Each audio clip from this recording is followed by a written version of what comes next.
We expect Wi-Fi to just work. We open a laptop and data magically appears out of thin air. But that air is actually filled with physical electromagnetic waves, pushing through space, bouncing off walls, and wrapping around furniture. We often call our modern wireless devices smart, but the antennas attached to them are surprisingly dumb. They don't make decisions, they don't know where your phone is, and they certainly don't aim signals at it. When a router generates a signal, the antenna acts like a leaky pipe. It just exists, and physics happens to it. Energy enters the metal, and it radiates outward based entirely on the physical shape of the antenna itself. You could try to force a signal further by just pumping more electricity into the system, what engineers call active gain.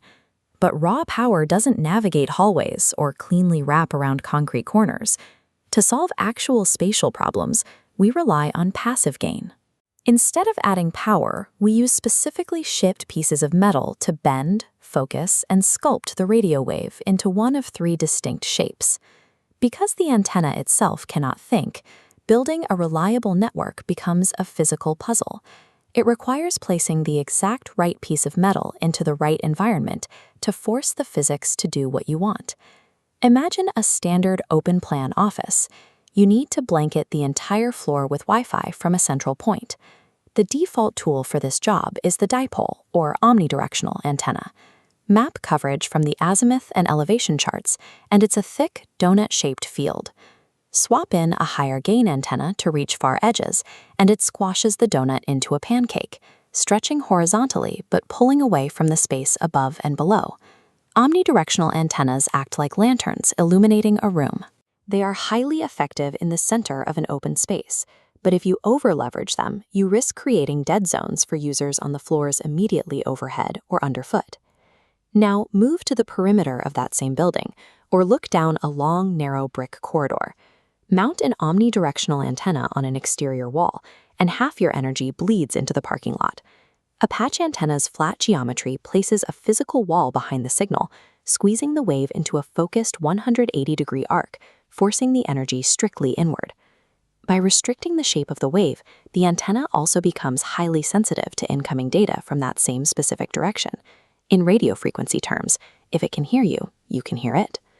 Acting like a spotlight, the patch antenna rescues that wasted exterior signal and redirects it where the users actually are, entirely through physical shape, without requiring a single watt of extra electrical power. Scale the problem up. You need to create a secure data bridge between two buildings that are 35 miles apart. The lantern approach scatters the signal too broadly, and even the spotlight loses its focus over that kind of distance. The wave dilutes into the atmosphere long before it reaches the target. This is where highly directional antennas, like the parabolic dish or the grid antenna, take over. These antennas condense energy down to a 4-degree beam width, forming a laser-thin line to traverse counties. But this tight focus introduces the Fresnel zone, a 3D football shape surrounding the line of sight. If trees push into this zone, the signals collide and kill the connection. Because the beam is so narrow, even a slight shift in the hardware can drop the link. That is why many of these antennas are built as open grids, allowing high winds to pass straight through the metal frame to keep the hardware perfectly rigid. By stripping away all peripheral coverage, highly directional antennas trade the ability to serve a wide room for the absolute focus required to span a horizon. A glowing donut illuminating an office floor, a 180-degree sweep pushing inward from a glass wall, a microscopic bridge of data spanning the skyline. The hardware radiating these shapes never made a single choice. The antennas didn't analyze the floor plan, track the users, or calculate the weather.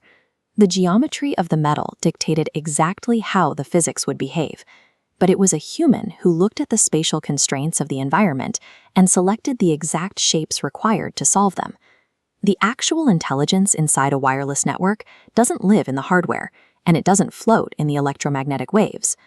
A flawless Wi-Fi experience is an invisible monument to the network engineer, the architect who curates the right pieces of metal to silently sculpt the physical world.